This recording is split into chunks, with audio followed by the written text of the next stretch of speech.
नमस्कार मेरे प्यारे बच्चों, O2N डिजिटल एजुकेशन पर आपका स्वागत है, हार्दिक अभिनंदन है।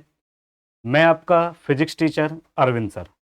बेटा हम आज पढ़ने वाले हैं गोलीय दर्पणों से संबंधित परिभाषाएं। उससे पहले बेटा हम अवतल दर्पण और उत्तल दर्पण की परिभाषा पढ़ी थी। आज हम उनसे संबंधित परिभाषाएं पढ़ेंगे। देखिए बेटा, ये आपके पास है अवतल दर्पण और ये है आपका उत्तल दर्पण, जिसका जो आपको P दिखाई दे रहा है बेटा, ये जो P है ये आपका ध्रुव है, C वक्रता केंद्र है, ये आपकी मुख्य अक्ष है। C और P को मिलाने वाली जो अक्ष है, रेखा है, वो आपकी क्या है? मुख्य अक्ष। M1 M2 आपका जो है बेटा, वो इसका व्यास है, परावर्तक तल है, दर्पण का जो द्वारक है वो आपका M1 M2 है। बेटा हम बात करते हैं सबसे पहले दर्पण का ध्रुव।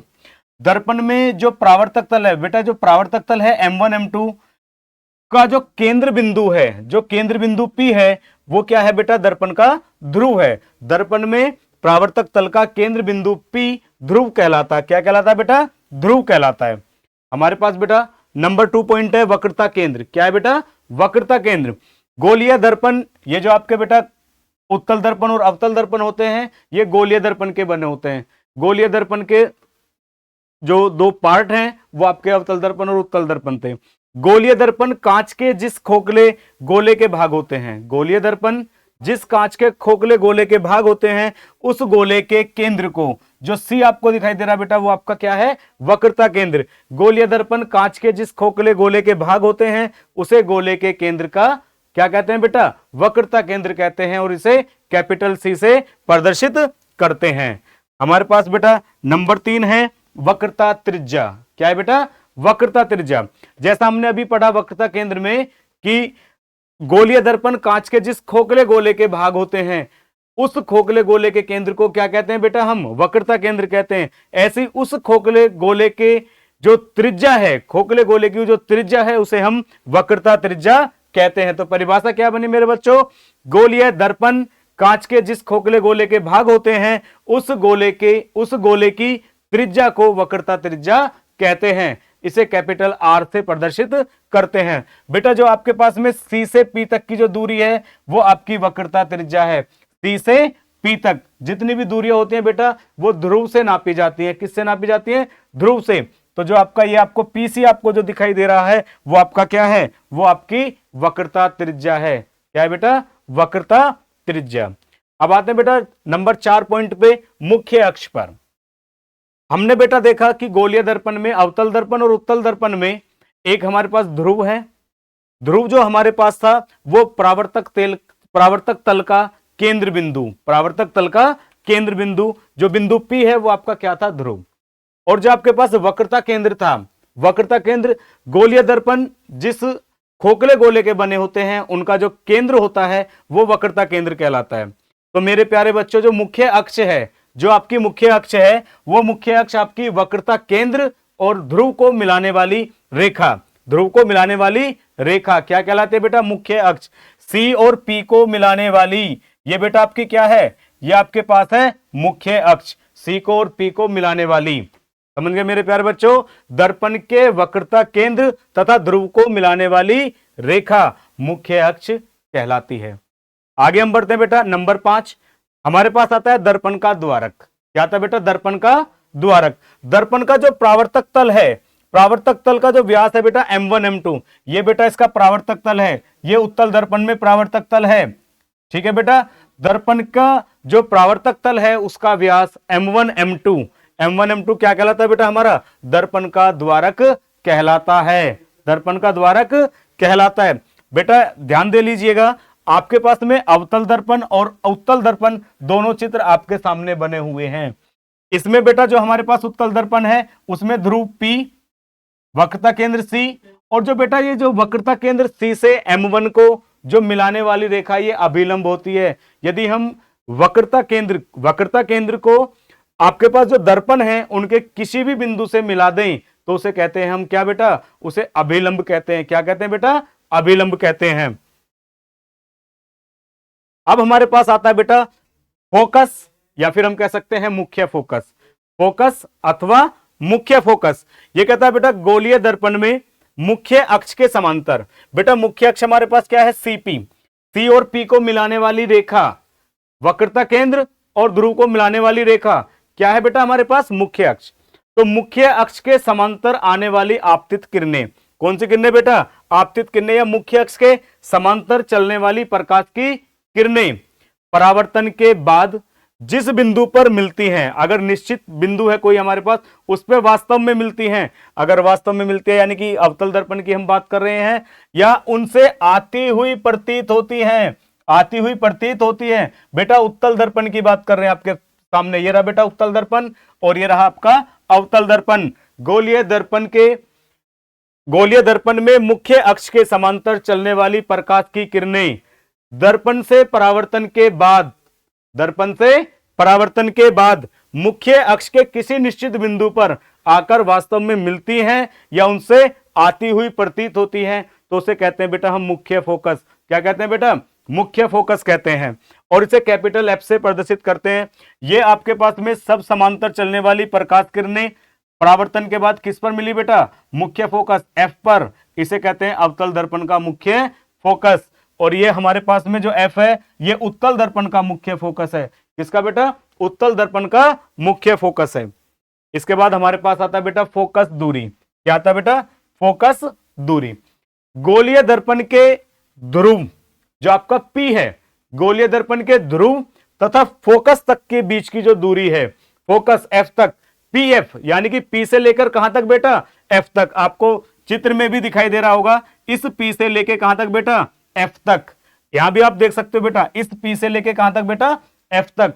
तो जो हमारे पास में गोलीय दर्पण है, गोलीय दर्पण के ध्रुव तथा फोकस के बीच की दूरी क्या कहलाती है बेटा? फोकस दूरी कहलाती है। क्या कहलाती है बेटा? फोकस दूरी कहलाती है। इसे स्मॉल f से प्रदर्शित करते हैं। इसके बाद हमारे पास आता है फोकस तल। क्या आता है बेटा? फोकस तल। फोकस तल क्या होता है? ये कह रहा है जो फोकस बिंदु है बेटा, जो हमारा फोकस बिंदु है उससे होकर जाने वाली इस f से बेटा, इस फोकस बिंदु से होकर जाने वाली तथा मुख्य अक्ष के अभिलंबवत तल, मुख्य अक्ष के अभिलंबवत तल, इस f से होकर जाने वाली, और मुख्य अक्ष हमारे पास यह है बेटा जो आपको C और P को मिलाने वाली है, इसके जो अभिलंबवत है, क्या है बेटा? अभिलंबवत। इसका जो अभिलंबवत तल है उसे हम कहते हैं फोकस तल। क्या कहते हैं बेटा? फोकस तल।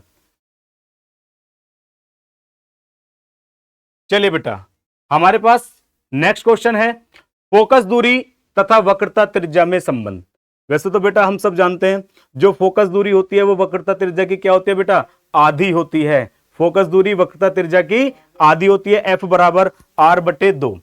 जो बेटा फोकस दूरी है, जो आपकी फोकस दूरी है, जो P से F को मिलाने वाली है, P से F को मिलाने वाली, ये जो F है बेटा, P से F को मिलाने वाली हमारे पास है फोकस दूरी। क्या बेटा? Small f। ठीक है बेटा। और ध्रुव से केंद्र को मिलाने वाली ये हमारे पास क्या है बेटा? वक्रता त्रिज्या r। क्या है बेटा? वक्रता त्रिज्या r। हमने अभी पढ़ा था बेटा जो परावर्तक तल होता है, जो परावर्तक तल होता है उसका जो केंद्र बिंदु होता है वो ध्रुव होता है। जो ये P है बेटा वो आपका क्या है? वो आपका ध्रुव है। बेटा हम फोकस दूरी और वक्रता त्रिज्या में संबंध ज्ञात कर रहे हैं। हम स्मॉल f और कैपिटल R के बीच संबंध स्थापित कर रहे हैं। ध्यान दीजिए बेटा, माना M1 M2 एक अवतल दर्पण है, M1 M2 एक अवतल दर्पण है जिसका ध्रुव क्या है? P। फोकस क्या है बेटा? मुख्य फोकस है F। वक्रता केंद्र क्या है बेटा? Capital C। वक्रता केंद्र क्या है बेटा? C। अवतल दर्पण की मुख्य अक्ष के समांतर, अवतल दर्पण की मुख्य अक्ष के समांतर आपतित किरण AB। क्या है बेटा? आपतित किरण AB जो BF दिशा में परिवर्तित होती है। कब बेटा? दर्पण से टकराने के बाद में क्या हो जाती है बेटा? परावर्तित हो जाती है। कौन सी बेटा? BF। फिर ध्यान दीजिए बेटा, माना M1 M2 एक अवतल दर्पण है, ये आपको दिखाई दे रहा होगा बेटा। माना M1 M2 एक अवतल दर्पण है जिसका ध्रुव P है, मुख्य फोकस F है और वक्रता केंद्र C है। ध्रुव से मुख्य फोकस की, ध्रुव से P से F तक की जो दूरी होती है वो फोकस दूरी कहलाती है, स्मॉल f से प्रदर्शित करते हैं। और बेटा ध्रुव से लेकर वक्रता केंद्र तक की जो दूरी होती है उसे वक्रता त्रिज्या कैपिटल आर से प्रदर्शित करते हैं। ये आपका स्मॉल एफ और ये आपका कैपिटल आर। अब इसमें हमारे पास में एक आपतित किरण ए बी, क्या है बेटा? आपतित किरण ए बी, मुख्य अक्ष के समांतर चलने वाली आपतित किरण दर्पण से परावर्तन के बाद कौन से बेटा? बी एफ क्या हो जाती है? परावर्तित हो जाती है। और जो बेटा हमारा सी बी है वो हमारा क्या है बेटा? वो दर्पण पर अभिलंब है। हमने अभी बताया था बेटा वक्रता केंद्र से दर्पण के किसी भी बिंदु को मिलाने वाली रेखा अभिलंब होती है। क्या होती है बेटा? वक्रता केंद्र से दर्पण के किसी भी बिंदु को मिलाने वाली रेखा क्या होती है बेटा? अभिलंब होती है। तो सी बी क्या है बेटा? अभिलंब है। तो बेटा इसमें हमारे पास में एक तो कोण ये बना।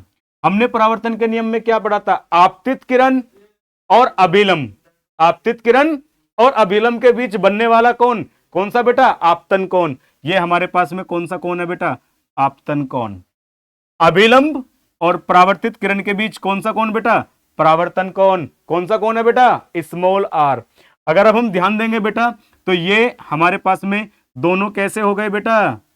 एकांतर कोण। कैसे होंगे? बराबर होंगे। एकांतर कोण कैसे होंगे बेटा? बराबर होंगे। तो बेटा परावर्तन के नियम से, परावर्तन का नियम क्या था हमारे पास? परावर्तन का दूसरा नियम था कि आपका अपवर्तन कोण सदैव परावर्तन कोण के बराबर होता है। आपतन कोण सदैव परावर्तन कोण के बराबर होता है। आपतन कोण कौन सा बेटा? A B C, A B C. और हमारे पास में बेटा जो परावर्तन कोण है वो कौन सा है? C B F. तो दोनों कैसे होंगे बेटा? बराबर होंगे। ए बी सी बराबर सी बी एफ के। दोनों एंगल कैसे बेटा? बराबर। परावर्तन का नियम क्या कहता है? आपतन कोण सदैव परावर्तन कोण के बराबर होता है। और बेटा आपतन कोण कौन सा है बेटा? आपतित किरण और अभिलंब के बीच जो कोण बनेगा वो आपतन कोण होगा। आपतित किरण कौन सी थी बेटा? A B. और अभिलंब कौन था बेटा? C B. कौन सी कोण बना हमारे पास? आपतन कोण। आपतन कोण को प्रदर्शित करते हैं बेटा आई से। अभिलंब, अभिलंब और परावर्तित किरण के बीच कौन कौन सा बना बेटा? परावर्तन कोण। किससे प्रदर्शित करेंगे? स्मॉल आर से। तो परावर्तन के नियम के अकॉर्डिंग दोनों कोण कैसे होंगे? हमारे बराबर होंगे। लेकिन बेटा हमारे पास में ए और B, A B C, A B C और जो आपके पास में बी सी एफ आपको दिखाई दे रहा, दोनों कैसे कोण है बेटा? एकांतर कोण। कैसे कोण है बेटा? एकांतर कोण हमेशा कैसे होते हैं? बराबर होते हैं। तो एंगल ए बी सी बराबर एंगल बी सी एफ के। तो इसका मतलब क्या हुआ बेटा? Angle C B F, angle C B F किसके बराबर होगा? एंगल बी सी एफ के बराबर होगा। अगर हमारे पास में एक ही रेखा पर बने दो कोण हैं तो वो दोनों कैसे? बराबर। तो हमारे पास आ गया बेटा बी एफ बराबर एफ सी, यानी कि बी से एफ की दूरी, बी से एफ की दूरी और एफ से सी की दूरी कैसी है बेटा? बराबर है। कैसी है बेटा? बराबर है। अब हम कहने कि यदि दर्पण का द्वारक कैसा है बेटा? छोटा है तो जो बिंदु बी है वो पी के अधिक निकट होगा। जो बी है बेटा वो कहां होगा? बिंदु पी के निकट होगा। यानी कि हम बी को हम क्या मान सकते हैं? हम पी मान सकते हैं। तो हमारे पास क्या बना बेटा? जो एफ सी है हमारा, जो क्या था बेटा? F C. इसे हम क्या कह सकते हैं अब यहां पर बेटा? आप ध्यान दोगे तो ये बन गया पी एफ। क्या बन गया बेटा? P F. फिर ध्यान दीजिए बेटा कि हमारे पास में यदि दर्पण का द्वारक कैसा है बेटा? छोटा है। दर्पण का द्वारक छोटा, तो जो बिंदु बी है वो पी के अधिक निकट होगा। तो हमारे पास बना बी एफ बराबर पी एफ। ये बेटा समीकरण नंबर 1, बी एफ का मान एफ सी के बराबर, और समीकरण 2 कहती है बी एफ का मान पी एफ के बराबर। इसका मतलब बेटा दोनों मान कैसे हैं? बराबर हैं। पी एफ किसके बराबर है? एफ सी के बराबर है। बेटा हमने अभी आपसे बताया जो जितनी भी दूरियां होती हैं वो किससे? ध्रुव से नापी जाती हैं। जो पी एफ है वो हमारे पास है, वो तो बेटा हमारी फोकस दूरी है। लेकिन एफ सी, एफ से दूरी को नहीं नाप सकते हम। तो दूरी कहां से नापेंगे बेटा? हम दूरी पी से नापेंगे। तो हम एफ सी को क्या लिख सकते हैं? आइए बेटा देखिए ध्यान से। हमारे पास बेटा ये क्या है? P F. क्या है बेटा? P F. हमारे पास बेटा ये पी एफ है। और ये बेटा आपके पास क्या है? F C. इस एफ सी को मैं क्या लिख सकता हूं बेटा? P C. पी से कहां तक बेटा? सी तक। और किसे घटा दूं मैं? पी एफ को घटा दूं। किसे घटा दूं बेटा? पी एफ को घटा दूं तो मेरे पास क्या बचेगा? F C. क्यों बेटा? ऐसा क्यों? जो दूरियां हैं वो किससे नापी जानी है? ध्रुव से। किससे नापी जानी है? ध्रुव बिंदु पी से। और मुझे क्या लेकर आना बेटा? एफ सी का मान। एफ सी बेटा ये है। और एफ से सी तक का मान निकालने के लिए पहले हम कहां तक चले? पी सी तक। और ये हमारे पास क्या है बेटा पीएफ। अगर इसे घटा देंगे तो सिर्फ क्या बचेगा, सीएफ बचेगा। अगर आप ध्यान दोगे बेटा, ये आपका पीएफ प्लस और ये आपका पीएफ बराबर में क्या आ गया बेटा, पीसी। ये माइनस इधर आ गया पक्षांतर करके तो प्लस हो गया। पीएफ पीएफ जुड़कर कितने हो जाते हैं बेटा, 2pf बराबर किसके बेटा, पीसी के। किसके बेटा, पीसी के। और जो पीएफ है वो क्या है, हमारी फोकस दूरी। क्या है बेटा, और पीसी क्या है, वक्रता त्रिज्या। तो फोकस दूरी एफ बराबर आर बटे 2, एफ बराबर आर बटे 2। जो फोकस दूरी होती है वो वक्रता त्रिज्या की आधी होती है। और बेटा ध्यान देना, ये क्वेश्चन बहुविकल्पीय में तो बहुत बार पूछा गया है, बोर्ड परीक्षा में बहुत बार पूछा गया है कि एफ और आर के बीच संबंध लिखिए, एफ और आर के बीच कौन सा कथन सही होगा। तो जो फोकस दूरी है वो वक्रता त्रिज्या की क्या होती है बेटा, आधी होती है। क्या होती है बेटा, आधी होती है। बेटा आज का टॉपिक हम यही समाप्त करते हैं। आशा करता हूं आप बहुत अच्छे तरीके से अपने नोट्स बना रहे होंगे, अच्छे तरीके से आप बेटा इनसे क्वेश्चनों को, जो भी कोई परेशानी है उसका हल निकाल रहे होंगे। और अब मैं बेटा आपको बता दूं कि हम एक व्हाट्सएप ग्रुप लेकर आ रहे हैं जो डाउट सेशन का ग्रुप होगा। आप सभी लोग हमारे उस ग्रुप से जुड़ सकते हैं, जो वीडियो के साथ लिंक में मिल जाएगा बेटा आपको। और जो वो ग्रुप होगा वो सीबीएसई बोर्ड और यूपी बोर्ड दोनों के लिए अलग अलग होगा। आपको कोई भी अगर कोई परेशानी है, क्वेश्चन में कहीं कोई बात आपको समझ नहीं आ रही है, तो आप उस डाउट के साथ या अदर कोई डाउट आपका हो तो आप हम सब लोगों से जुड़ सकते हैं, पूछ सकते हैं। बहुत बहुत धन्यवाद मेरे प्यारे बच्चों। मिलते हैं नए टॉपिक के साथ नेक्स्ट वीडियो में।